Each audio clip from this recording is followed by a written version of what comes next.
Gonna pinch and pull and snap off. These are gonna stay nice and chewy. I love this soup. 뉴욕이 지금 난리가 났습니다. 한때 파산 직전까지 내몰렸던 스타 셰프가 한국을 며칠 동안 다녀오더니 난데없이 파스타면은 이제 전부 갖다 버려야 한다는 식의 과격한 주장을 했기 때문인데요. 너무나 황당한 그의 주장에 현지 언론들은 온갖 비난을 쏟아내며 그를 깎아내리기까지 했습니다.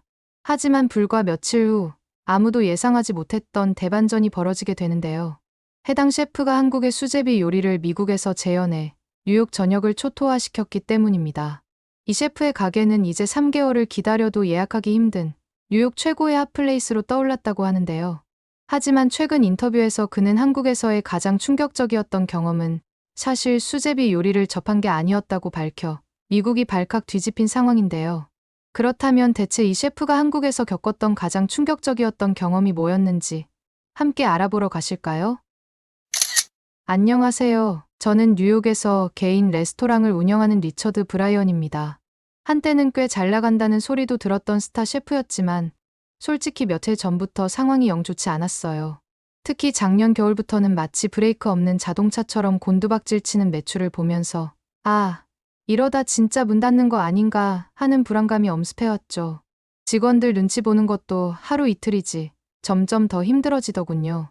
물론 저도 가만히 손 놓고 있었던 건 아니었어요. 어떻게든 새로운 메뉴를 개발해서 이 위기를 타개해야 한다는 절박함에 밤낮으로 아이디어를 짜내고 요리책을 뒤적이고 인터넷을 검색하고 안 해본 게 없었죠.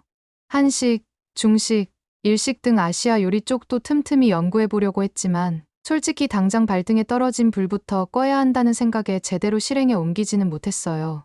마치 톱니바퀴처럼 굴러가는 일상 속에서 새로운 시도를 한다는 게 생각보다 쉽지 않더군요. 그러던 어느 날 정말 예상치 못한 소식이 저를 덮쳐왔습니다.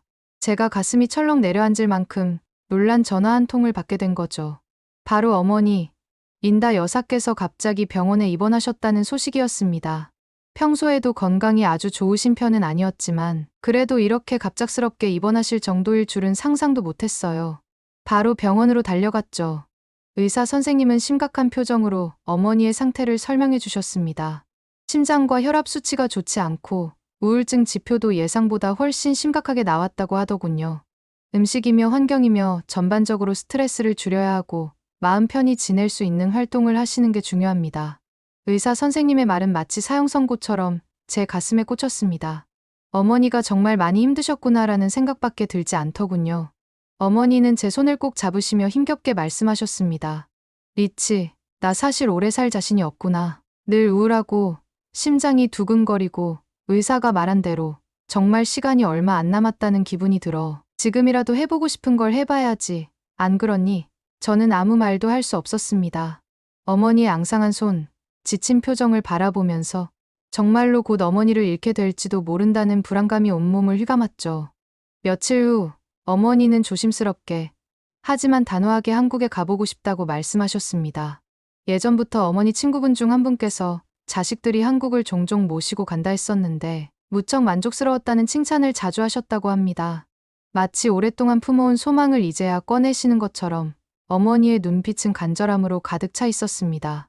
얼마 전에는 TV에서 한국의 정겨운 재래시장 풍경을 본 뒤 미국에서는 절대 볼 수 없는 특별한 분위기가 있어서 꼭 한번 가보고 싶다는 생각을 품으셨다고 했습니다. 왁자지껄한 사람들, 형형색색의 물건들, 맛있는 냄새가 가득한 시장 풍경이 외로우셨던 어머니의 마음을 사로잡았던 거죠. 저는 어머니의 말씀에 가슴이 뭉클해졌습니다. 어머니가 저렇게 간절하게 원하시는데 내가 어떻게 외면할 수 있을까? 솔직히 저는 한국에 대한 정보가 거의 없었고 레스토랑 매출도 바닥을 치고 있어서 당장 가게를 비워도 될지 정말 고민이 많았습니다. 카드 명세서를 볼 때마다 심장이 덜컥 내려앉는 기분이었죠. 하지만 그 시점에선 무엇보다도 어머니와 함께 보낼 시간이 더 없이 소중하게 느껴졌습니다.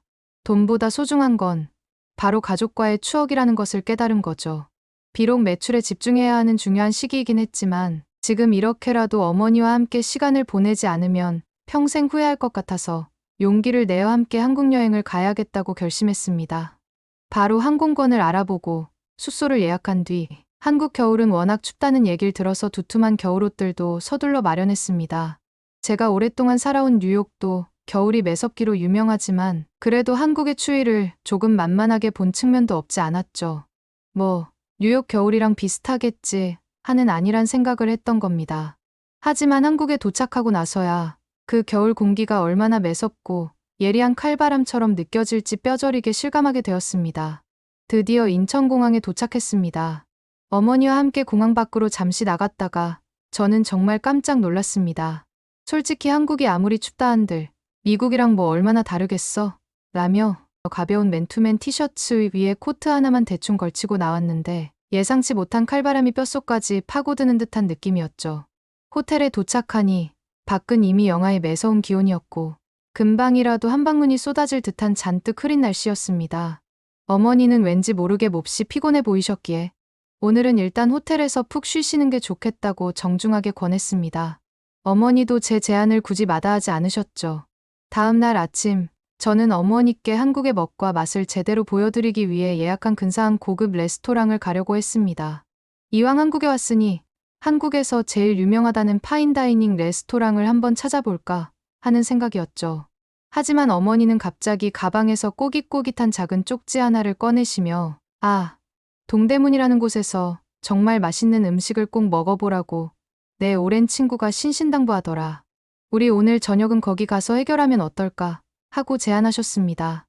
마치 어린아이처럼 들뜬 표정으로 말씀하시는 어머니를 보니 차마 거절할 수가 없더군요. 문제는 저도 한국에 대해서는 거의 문외한이나 다름없었고 그 유명하다는 동대문의 정확한 위치조차 제대로 알지 못했다는 겁니다. 더 큰 문제는 어머니 친구분께서 적어주신 정보가 꽤 부정확했다는 점이었죠. 택시를 잡아타고 기사님께 여기 적혀있는 대로 가주세요라고 말씀드렸는데도 기사님께서는 난감한 표정으로 정확한 식당 이름을 모르시면 조금 헤매실 수도 있는데 괜찮으시겠어요? 라고 되물으셨습니다. 저는 일단 동대문으로 가주세요라고 답했지만 막상 택시에서 내려보니 어디로 가야 할지 도저히 감이 잡히지 않았습니다.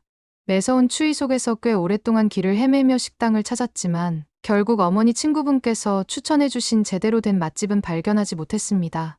어머니는 점점 지쳐가시는 듯했고 이제 슬슬 배도 고픈데 그냥 눈에 보이는 아무데나 들어가서 대충 먹자고 제안하셨습니다. 저는 어쩔 수 없이 어머니의 의견에 따르기로 하고 주변을 둘러보던 중 우연히 길게 줄을 서 있는 한 가게를 발견했습니다. 뼛속까지 시린 추위에도 불구하고 10명 남짓한 사람들이 바깥에서 묵묵히 대기하고 있는 모습을 보니 저 정도 줄이면 꽤 유명한 맛집이 틀림없겠지 하는 기대감이 들더군요. 가게 안으로 들어가 주문을 하려고 직원에게 여기 뭐가 제일 잘 나가요? 하고 묻자 직원은 망설임 없이 활기찬 목소리로 닭 한 마리 2인분이요라는 대답을 내놓았습니다. 저는 워낙 배가 고팠기에 일단 춥고 배고프니 뭐든 빨리 먹고 보자는 생각으로 무슨 음식인지도 모르고 2인분을 주문했습니다. 하지만 잠시 후 제가 주문한 음식이 어떤 음식인지 알고 나서부터는 왠지 모를 불안감이 엄습해오기 시작했습니다. 주문한 음식이 나오기 전 주변 테이블을 슬쩍 둘러보고서야 저는 닭 한 마리가 닭을 주재료로 한 요리라는 사실을 비로소 알게 되었습니다. 아뿔싸, 확인도 안 해보고 요리를 시켰나 하는 후회가 밀려왔죠. 사실 어머니께서는 예전에 닭을 드시다가 심하게 체하신 후 응급실까지 실려 가신 적이 있으셨거든요. 그 이후로는 닭 요리 자체를 쳐다보기도 싫어하셨기 때문에 저는 더욱더 조심스러울 수밖에 없었습니다. 괜히 어머니, 이거 닭으로 만든 요리래요라고 솔직하게 말씀드렸다가는 닭 요리에 극도로 민감하신 어머니께서 갑자기 불쾌해하시며 식당에서 나가자고 하실까봐 저는 아무 말도 하지 못한 채 조용히 앉아 있었습니다. 마치 폭탄을 안고 있는 것처럼 불안한 마음이었죠. 드디어 기다리던 닭 한 마리가 테이블 위에 놓이는 순간 저는 속으로 경악할 수밖에 없었습니다. 잠깐만. 카니발 장기 렌트가 이게 맞아? 37만원. KS 오토플랜 34만원. 3만원 차이 나는데? 야, 이게 4년이면은 150만원 정도 차이인데, 야, 이 정도면 차 등급을 하나 올려야 되겠다. 하인트카 리스트. 이거 뭐야? 일단 차가 되게 많네. 그랜저, 소렌토. 와, 무슨 소렌토가 28만원이야. 그랜저가 32만원이고? 이러면 무조건 KS 오토플랜에서 하지.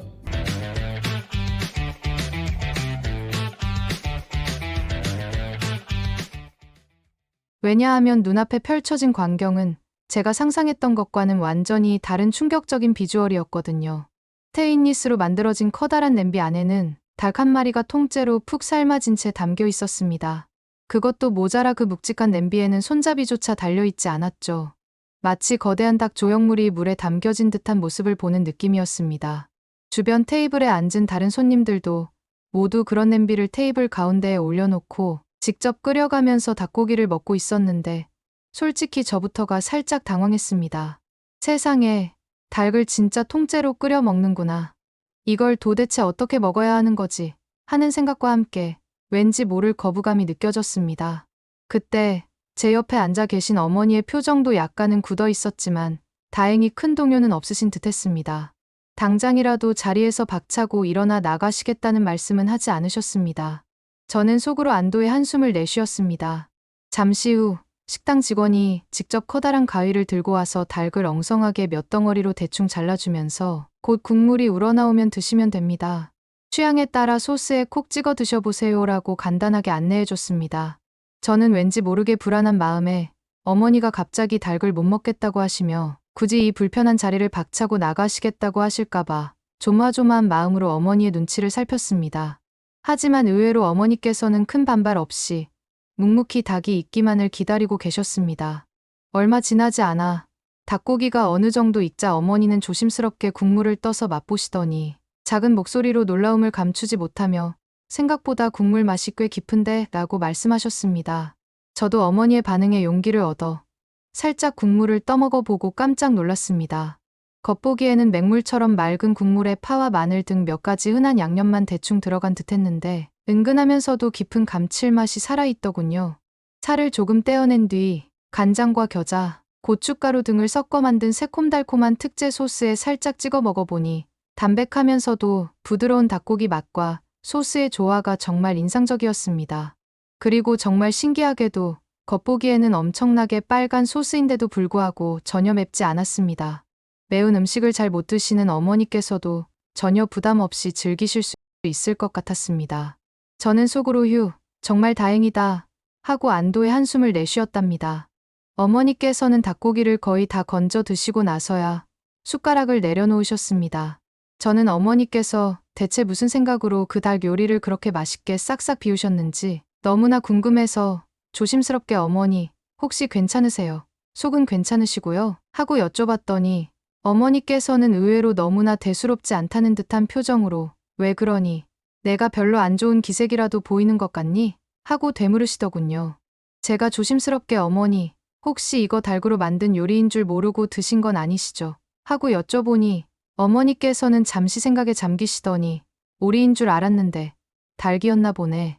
그래도 희한하게 이 닭 요리는 예전에 먹었을 때처럼 역한 느낌이 전혀 없네라고 놀라운 대답을 하셨습니다. 저는 속으로 정말 천만다행이다 싶었고 춥고 지쳐있던 몸이 따뜻한 국물 덕분에 서서히 녹아내리는 듯한 기분을 만끽했습니다.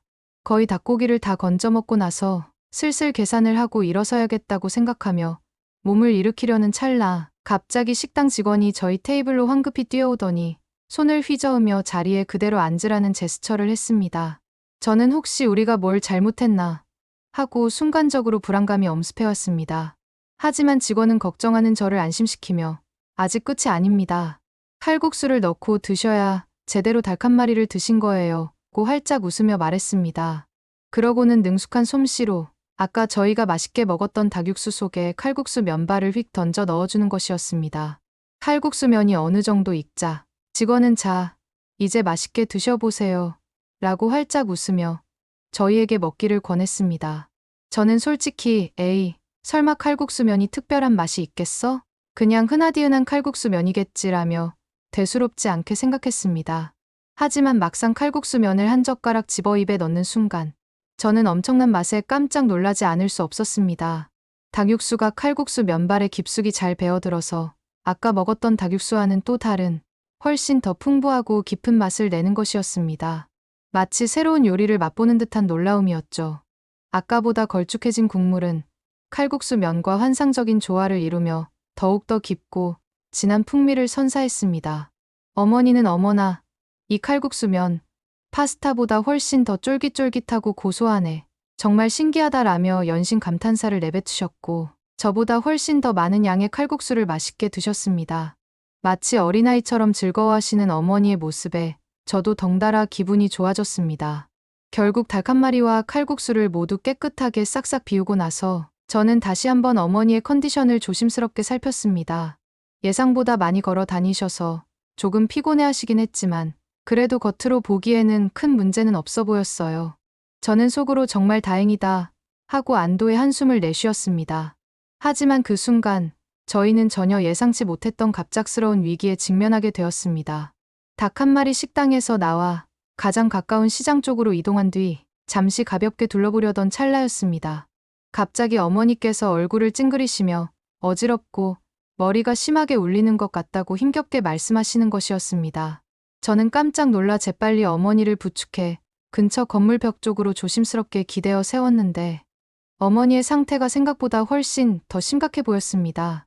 식은땀을 뻘뻘 흘리시며 지금 당장이라도 쓰러질 것 같다고 호소하시자 저는 너무나 당황한 나머지 무의식적으로 911 미국의 긴급 신고 번호를 눌러버렸습니다. 마치 머릿속이 하얗게 변해버린 듯한 기분이었죠.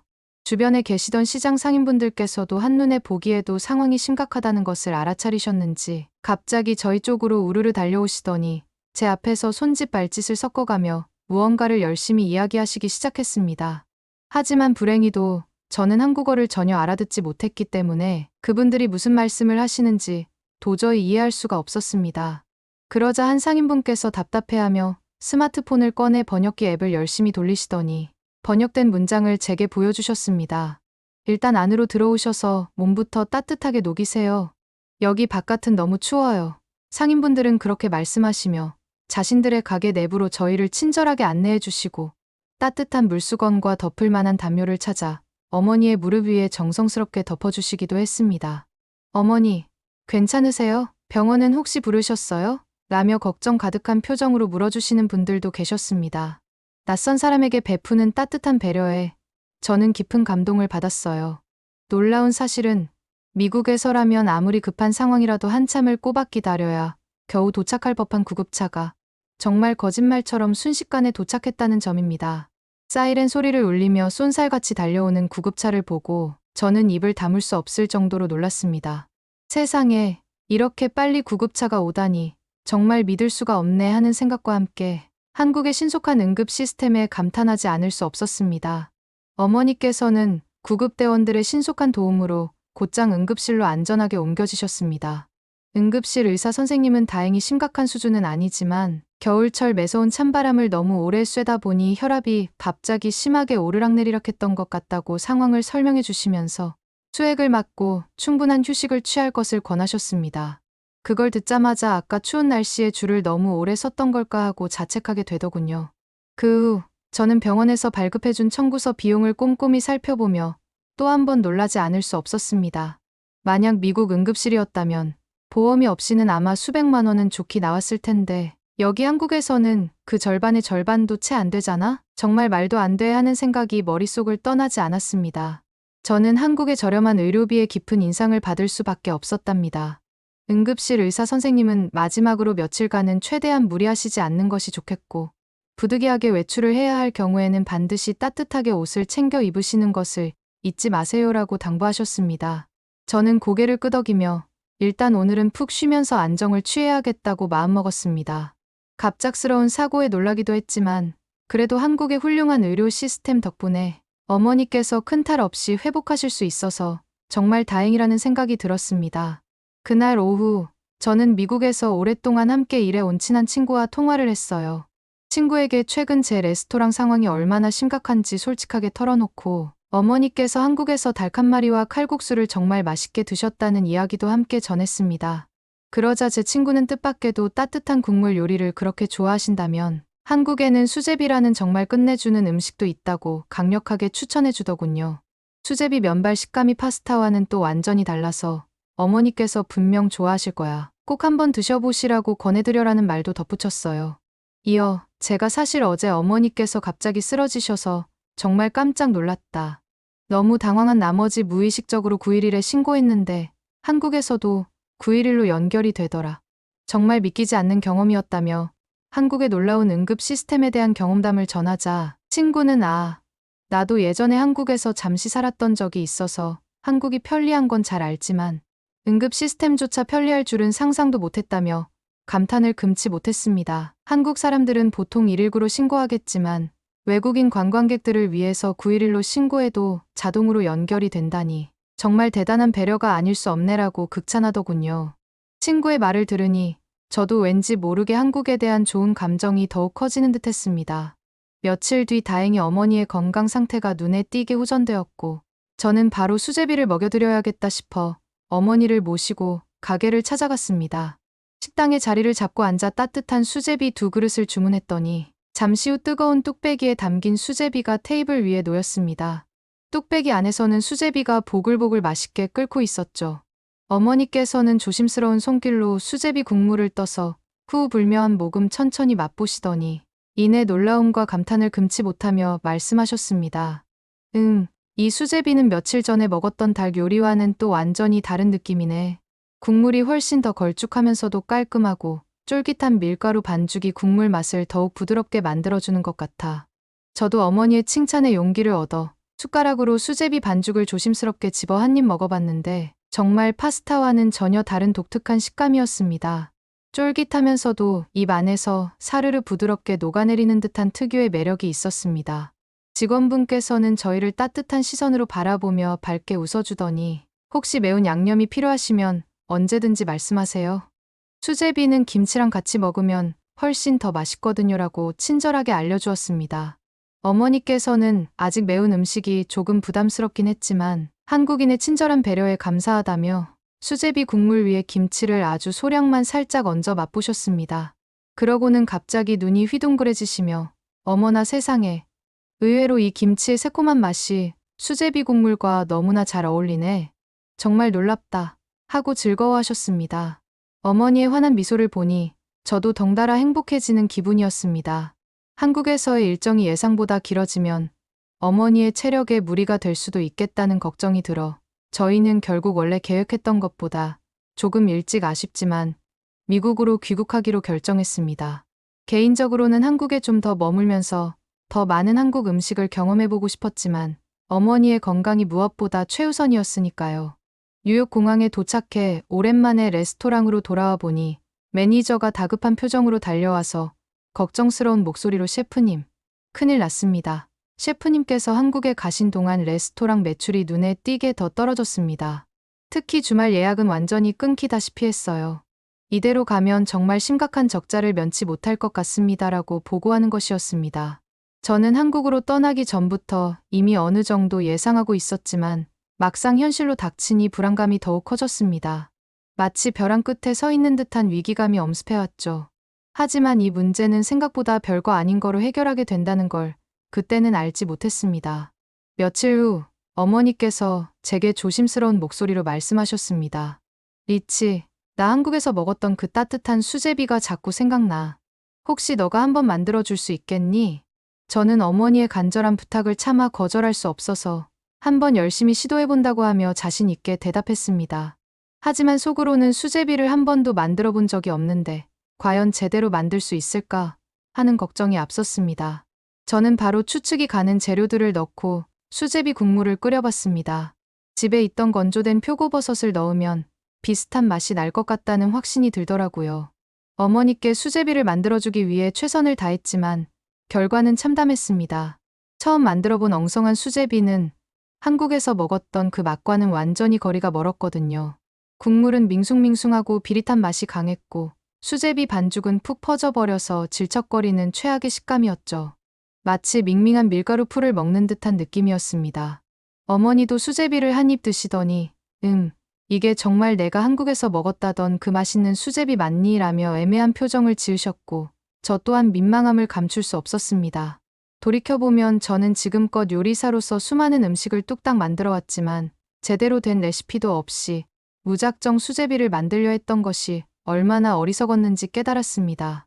결국 저는 어머니께 제대로 된 수제비를 만들어드리기 위해 유튜브 영상을 다시 꼼꼼히 뒤져가며 한국식 수제비 레시피를 더욱 자세히 익히고 수제비 만들기에 다시 도전했습니다. 멸치와 다시마로 육수를 우려내야 한다는 한국 수제비의 기본 공식을 깨닫자마자 저는 곧바로 멸치와 다시마를 사다가 정성스럽게 육수를 우려내고 제대로 된 한국식 수제비를 다시 끓이기 시작했습니다. 드디어 완성된 수제비를 어머니께 조심스럽게 내밀자 어머니께서는 기대에 찬 표정으로 수제비를 한 입 드시더니 이번에는 전과는 완전히 다른 반응을 보이셨습니다. 정말 맛있다라고 칭찬을 아끼지 않으셨죠. 저는 어머니의 칭찬에 힘입어 더욱 열심히 수제비를 만들어 어머니께 드렸습니다. 한 그릇을 순식간에 뚝딱 비우시는 어머니의 모습에 저는 그 어떤 칭찬보다 더 큰 기쁨을 느꼈어요. 그날 저녁에도 어떻게 하면 이 수제비를 더욱 맛있게 만들 수 있을지 밤새 고민하던 찰나였습니다. 테스트 삼아 미리 끓여놓은 수제비를 먹으려고 식탁에 앉았는데 갑자기 예상치 못한 급한 볼일이 생겨서 어쩔 수 없이 불을 끈 뒤 잠시 외출했다가 늦게 집으로 돌아왔습니다. 식탁에 앉아 이번 수제비는 망했구나 하는 생각을 가지며 뚜껑을 열었는데 정말 놀랍게도 국물은 식었지만 수제비가 전혀 불지 않고 갓 끓인 것처럼 적당히 쫄깃함을 유지하고 있는 것이었습니다. 제가 평소 즐겨 먹는 파스타는 시간이 지나면 면발이 뚝뚝 끊기거나 푹 퍼지기 쉬운데 이 한국식 수제비는 신기하게도 반죽 특성상 식감이 오랫동안 살아있다는 사실을 깨달았습니다. 바로 이 순간 제 머릿속에 번뜩이는 아이디어가 떠올랐습니다. 어쩌면 파스타 대신 이 쫄깃한 수제비의 식감을 미국인들이 더 좋아할 수도 있지 않을까. 게다가 여기에 한국식 특제 양념 소스를 살짝 가미한다면 분명 레스토랑의 새로운 인기 메뉴가 될지도 몰라. 다음 날 저는 곧바로 기존의 멸치 다시마 육수 대신 좀 더 풍부한 맛을 내기 위해 닭 육수를 사용해보기로 했어요. 얼마 전 한국에서 먹었던 닭 한 마리의 깊고 진한 국물 맛이 머릿속에서 잊혀지지 않았기 때문이었죠. 정성스럽게 닭 육수를 우려내어 만든 닭 육수 베이스 수제비를 어머니께 맛보여드리자 어머니는 이번에는 얼굴이 환하게 펴지시며 칭찬을 아끼지 않으셨습니다. 어머, 이 수제비는 전에 먹었던 닭 한 마리에 칼국수를 넣어 먹었던 것과 비슷한 느낌이네. 하시며 연신 감탄사를 내뱉으셨습니다. 저는 어머니의 칭찬에 더욱 용기를 얻어 재미있는 아이디어를 생각했답니다. 다음 날 저는 레스토랑 주방 직원들을 모두 모아놓고 새로운 메뉴로 한국식 닭수제비를 한번 개발해보는 건 어떻겠냐고 조심스럽게 제안했습니다. 하지만 제 예상과는 달리 직원들 대부분은 셰프님, 한국식 닭수제비요. 그건 너무 손님들에게 낯설고 이상하게 느껴지지 않을까요? 라며 걱정스러운 표정으로 반신반의했습니다. 심지어 몇몇 직원들은 셰프님, 그거 정말 안 될 것 같아요. 라며 저를 말리기까지 했습니다. 그런데 평소에는 차분하게 자신의 의견을 전달하던 제 바로 아래 직급의 총주방장이 이날만큼은 시작부터 노골적으로 불만을 드러내기 시작했습니다. 얼굴이 붉어져서는 셰프님, 이런 동양식 국물 메뉴로 우리 레스토랑을 말아먹겠다는 겁니까? 이건 저희 컨셉이랑 전혀 맞지 않습니다 하고 거세게 토로하는 겁니다. 저도 순간 당황했지만 한편으로는 꼭 필요한 변화라고 굳게 믿고 있었기에 지금 아니면 우리 레스토랑은 진짜 망한다고요. 지금 뭔가 새로운 변화를 주지 않으면 희망이 없습니다. 라고 맞받아쳤습니다. 사실 총주방장도 최근 매출 부진 때문에 신경이 곤두서 있던 터라 말리는 다른 직원들의 눈치에는 아랑곳하지 않고 제가 그런 메뉴 개발에 동참하느니 차라리 그만두겠습니다. 이걸 계속 고집하시면 바로 사직서 쓰고 나갈 거예요. 라고 더욱 격앙된 목소리로 밀어붙였습니다. 저 역시 한순간 울분이 치밀어 올라 이 정도면 레스토랑 충분히 살릴 수 있어요. 이제까지 고집해온 파스타 면도 다 갖다 버릴 각오를 해야죠. 라고 소리를 높였습니다. 주변 직원들이 놀란 눈으로 저희를 지켜보는 가운데 결국 총주방장은 앞치마를 거칠게 벗어 던지며 더 이상 못 해먹겠습니다 라고 외치고 문을 박차고 나가버렸습니다. 며칠 뒤 SNS를 보던 직원이 잔뜩 굳은 표정으로 허둥지둥 달려와 제게 휴대폰 화면을 내밀었는데 바로 그 총주방장이 셰프가 파스타 면을 다 버리자고 했다며 앞뒤 다 자르고 올린 글이었습니다. 그 글을 본 사람들은 너무 극단적이다. 레스토랑 이미지 망치는 셰프라는 등 각종 비난을 쏟아내기 시작했죠. 심지어 일부는 저를 제멋대로인 셰프로 몰아세우며 레스토랑 이미지를 깎아내리는 말까지 퍼뜨렸습니다. SNS상에서 걷잡을 수 없이 커지는 논란에 직원들도 뒤숭숭해졌고 저로서는 조금이라도 빨리 상황을 수습해야 한다는 절박감이 더욱 커질 수밖에 없었습니다. 그들의 입장에서는 닭 육수에 밀가루 반죽을 넣어 끓이고 닭고기까지 통째로 넣는 독특한 조리 방식이 흔하지 않으니 당연한 반응이었을지도 모릅니다. 하지만 저는 직원들의 우려와 SNS상의 비난에도 불구하고 일단 딱 일주일만 이벤트성 메뉴로 한번 시험 삼아 판매해보자. 지금 우리가 새로운 활로를 찾으려면 그 누구도 시도해보지 않았던 과감한 시도가 반드시 필요하다고 다시금 강력하게 주장했습니다. 그 후 일주일 동안 저는 남아있는 직원들과 밤낮으로 닭수제비 메뉴 개발에 매달렸습니다. 닭 육수를 진하게 우려낸 뒤 손님들의 입맛까지 사로잡기 위해 고추장 간장 소스를 별도로 곁들여 손님들이 각자의 취향대로 소스의 양을 조절해 첨가할 수 있도록 세심하게 배려했습니다. 매운 음식을 잘 못 먹거나 진한 양념이 다소 부담스러운 손님들을 위해서는 고추장을 완전히 뺀 순한 간장 소스를 선택할 수 있도록 선택의 폭을 넓혔어요. 또한 일반적인 수제비보다 조금 더 두껍게 밀어서 쫄깃한 식감을 최대한 살렸습니다. 닭고기는 손님들이 뼈를 발라내는 불편함 없이 편안하게 즐길 수 있도록 뼈를 모두 발라낸 뒤 큼직한 닭고기 살만 먹기 좋은 크기로 몇 덩어리 넣어 제공했답니다. 마침내 모든 준비를 마치고 레스토랑의 새로운 스페셜 메뉴인 한국식 닭수제비 스페셜 세트를 정식으로 출시했는데 놀랍게도 첫날부터 SNS를 통해 입소문이 빠르게 퍼져나가면서 엄청난 화제가 되기 시작했습니다. 특히 젊은 뉴요커들 사이에서 폭발적인 반응을 얻었습니다.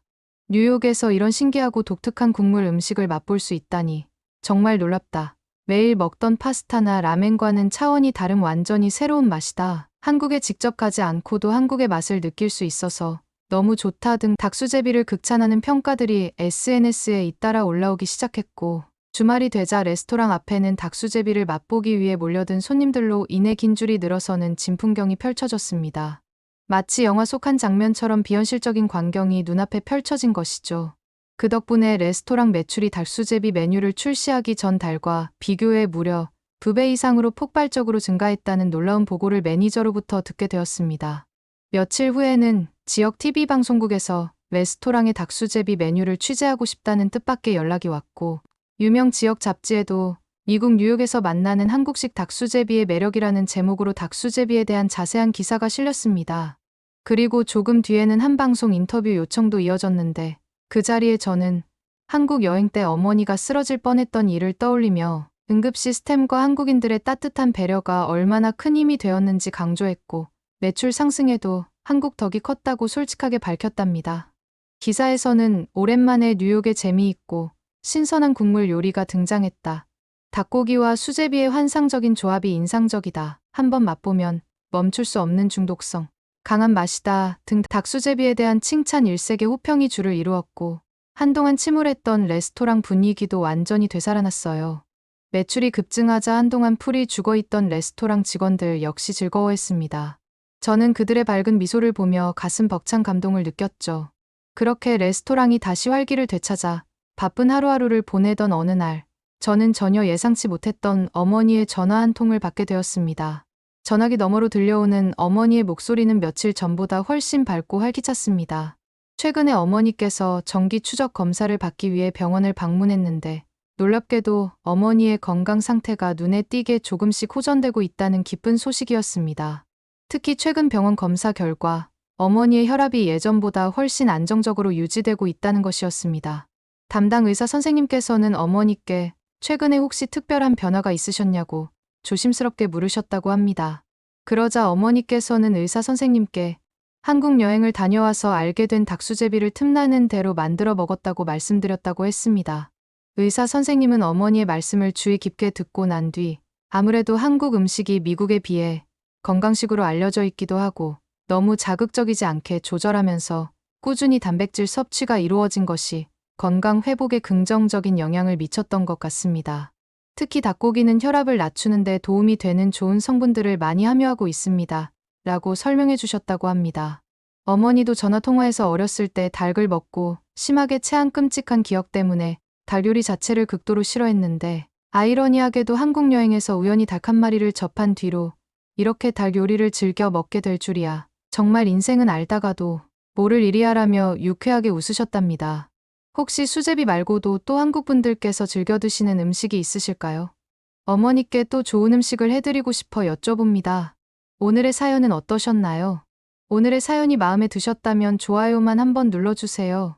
1초밖에 안 걸리지만 좋아요를 한번 눌러주시면 더 좋은 사연을 소개해드리는데 큰 힘이 된답니다. 긴 영상 시청해주셔서 감사합니다. 오늘도 행복한 하루 보내세요.